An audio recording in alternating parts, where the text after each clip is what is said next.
أمري واحلل عقدة من لساني يفقهوا قولي رب زدني علما بل تؤثرون الحياة الدنيا والآخرة خير وأبقى۔ معزز سامعین و حضرات، نبی کائنات علیہ السلام کی سیرت کے حوالے سے آپ کی زندگی کا ایک پہلو کہ آپ نے اس دنیا میں رہتے ہوئے دنیا کے ساتھ نمٹنا کیسے ہے، اس دارالامتحان سے نکلنا کیسے ہے، اور اپنی آخرت کے حوالے سے ایک انسان کا بحیثیت مسلمان تصور کیا ہونا چاہیے، اس بارے کل کچھ گزارشات آپ سن چکے ہیں۔ ہم میں سے سب لوگ یہ سمجھتے ہیں کہ ہم جب تلک دنیاوی زندگی کو آخرت پہ ترجیح دیتے رہیں گے اللہ تعالی ہم سے راضی نہیں ہو سکتا۔ دو آیات میں نے آپ کے سامنے پڑھی ہیں، ہر جمعے کی نماز میں آپ سنتے ہیں کہ اللہ انسانوں کو کہتا ہے کہ تم آخرت پر دنیا کی زندگی کو پریفر کرتے ہو، ترجیح دیتے ہو، جبکہ آخرت اللہ کے ہاں زیادہ بہتر اور زیادہ باقی رہنے والی ہے۔ پھر آخر کیا ہے کہ تم دنیا کو آخرت پہ ترجیح دیتے ہو، دنیا کو آخرت کے مقابلے میں کیوں پسند کرتے ہو؟ کہا یہی دھوکہ ہے دنیا کا جو اس نے تجھے دے رکھا ہے۔ حضرات، ہم لوگ جو اللہ تعالیٰ سے دعائیں مانگتے ہیں نا، دعا در حقیقت ایک کسوٹی ہے، ایک پیمانہ ہے، پرکھنے کا ایک پیرامیٹر ہے جس کے ذریعے میں اور آپ اپنے بارے میں جان سکتے ہیں کہ ہم نے دنیا کی زندگی کو ترجیح دی ہے یا ہم نے آخرت کو دنیا پہ ترجیح دی ہے۔ آپ کہیں گے یہ کیسے؟ دیکھیے، اللہ تعالیٰ سے انسان کا رزق مانگنا، اولاد کی دعا کرنا، صحت مانگنا، مال و دولت مانگنا، یہ سب چیزیں جائز تو ہیں، لیکن اس صورت میں کہ جب ہماری دعا میں ان سب چیزوں کو آخرت پہ ترجیح نہ دی جائے۔ لیکن ہم اگر اپنے رویے پہ غور کریں، کئی دفعہ ایسا ہوتا ہے کہ ہم لوگ کسی بڑے آدمی کے پاس جاتے ہیں، کسی نیک اللہ کے ولی سے کہتے ہیں جی ہمارے لیے دعا کر دیں، جمعے کا خطبہ ہوتا ہے ہم پرچی لکھ کے بھیج دیتے ہیں جی ہمارے لیے دعا کریں۔ حیرت ہوتی ہے ہمیں اپنے رویے پہ کہ جتنے لوگ دعا کی درخواست کرتے ہیں یا دعا کے لیے رکا لکھ کے بیچتے ہیں، ہر ایک کی طلب کیا ہوتی ہے؟ کوئی مال کی بات کر رہا ہے، کوئی اولاد کا طالب ہے، کسی کو رزق کی تنگی کا سامنا ہے۔ ہر شخص اپنے اپنے معاملات جن میں وہ الجھا ہے وہ ان میں سلجھاؤ چاہتا ہے، اس کے لیے دعا کرتا بھی ہے، کرواتا بھی ہے۔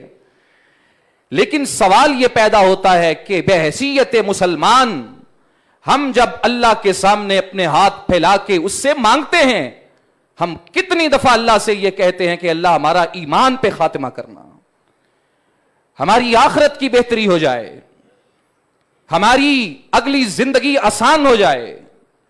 اگر میری اور آپ کی دعاؤں میں اللہ سے دنیا کا سوال زیادہ ہے، آخرت کا سوال کم ہے، تو سمجھیے کہ بل تؤثرون الحیات الدنیا اس کے ہم مصداق بن چکے ہیں۔ اور اگر آخرت کا سوال اللہ سے زیادہ ہے، ساتھ دنیا کا بھی سوال ہے، اور بالخصوص ان چیزوں کا جن کا تعلق آخرت کے ساتھ ہے۔ انسان رزق مانگتا ہے حلال، کیوں؟ اگر حرام کھائے گا تو اس کی اخروی زندگی تباہ ہو جائے گی۔ انسان اولاد مانگتا ہے، صالح نیک اولاد، اس لیے کہ اگر اولاد بد مل جائے گی تو اس کی آخرت تباہ ہو جائے گی. وہ دنیا کا بھی اللہ سے سوال کرتا ہے تو اس نیت کے ساتھ کہ اے اللہ میری دنیا کی وہ چیزیں جن کا رزلٹ اور نتیجہ مجھے آخرت میں ملے گا وہ اللہ سے مانگتا ہے صحیح انداز میں. لیکن ہر دعا میں اس کے پیش نظر آخرت ہوتی ہے. انسان اپنی مانگے جانے والی دعاؤں کے ذریعے اپنے بارے میں یہ فیصلہ کر سکتا ہے کہ اس نے کس چیز کو ترجیح دے رکھی ہے. ایک مثال اس کی صحابہ کرام کی زندگی سے. نبی کائنات اسلام جب ہجرت کر کے مدینہ تشریف لائے تو آپ جانتے ہیں کہ جو مدینے کے لوگ تھے انصاری، ان میں سے بہت ساروں کا کام زراعت کا تھا، کھیتی باڑی کرتے تھے. اور مدینے کے اندر ایک مسئلہ تھا کہ پانی کی بہت قلت تھی. کھیتی باڑی کے لیے انہیں پانی باہر سے لانا پڑتا، کندھوں پہ اٹھا کے، سواریوں پہ لاد کے، انہیں بڑی پریشانی ہوتی. تو بعض لوگوں نے یہ کہا کہ ایسا کیوں نہیں ہوتا کہ جناب رسول اللہ صلی اللہ علیہ وسلم اللہ سے دعا کریں، اللہ آپ کی دعا کی برکت سے مدینے کے اندر ایک نہر جاری کر دے، وہ نہر بہے، ہمارا مسئلہ حل ہو جائے. نبی کائنات علیہ السلام تک یہ مسئلہ پہنچا کہ انصار نے اس چاہت کا اظہار کیا ہے کہ میں اللہ سے دعا کروں اور ان کے لیے مدینے میں نہر جاری ہو جائے. آپ نے پیغام بھیجا، کہا آج انصاریوں کو بلاؤ، آج کے دن انصار جو کہیں گے میں اللہ سے دعا کروں گا، میری ضمانت گارنٹی ہے اللہ انہیں وہی عطا کرے گا. انصار کو یہ بات پتا چلی کہ اللہ کے رسول اسلام نے اتنی بڑی بات کہہ دی ہے کہ آج کے دن جو اللہ سے ہم مانگیں گے، جو بات کہیں گے، پیغمبر دعا کریں گے اور وہ ہمیں ملے گی. انہوں نے کیا مانگا ہوگا؟ کسی نے کہہ دیا ہوگا 1000 سال کی زندگی مل جائے، کسی نے کہہ دیا ہوگا کہ بڑے اچھے اچھے مکانات مل جائیں. آج ہماری بھی ایک زندگی ہے نا، ہمیں اگر کوئی پوچھ لے کہ آپ کی زندگی کا گول کیا ہے، آپ کی زندگی کا ہدف اور ٹاسک کیا ہے، ہر بچے نے، ہر بڑے نے، ہر جوان نے اپنا اپنا ٹاسک بنایا ہوتا ہے اور اکثریت کے اہداف وہ دنیا کی زندگی سے آگے نہیں جاتے. تو انہوں نے کیا کہا؟ انہوں نے کہا کہ اب اللہ کے رسول کے سامنے جانا ہے تو بڑی سوچ سمجھ کے بات کرنا، اتنا گولڈن چانس تمہیں ملا ہے، یہ کہیں ضائع نہ ہو جائے. کسی چھوٹی سی چیز پہ راضی مت ہو جانا. وہ اللہ کے رسول الاسلام کے پاس آئے، پیغمبر علیہ السلام نے ان سے کہا انصار آج تم ڈیمانڈ کرو گے، میں اللہ سے دعا کروں گا، اللہ تمہیں عطا کرے گا.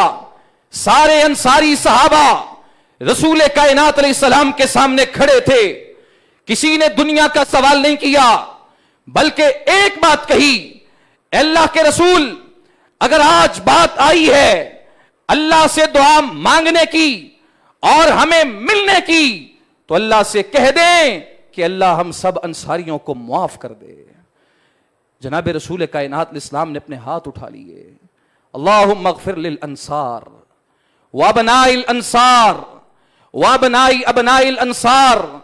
پیغمبر کے لب ہلے، آپ نے دعا مانگی، اے اللہ انصاریوں کو معاف کر دے، جو ان کو اولاد دے گا انہیں بھی معاف کر دے، اور ان کی اولاد کے آگے جو ان کے پوتے اور نواسے جو بھی آئیں گے اے اللہ تو ان کو بھی معاف کر دے.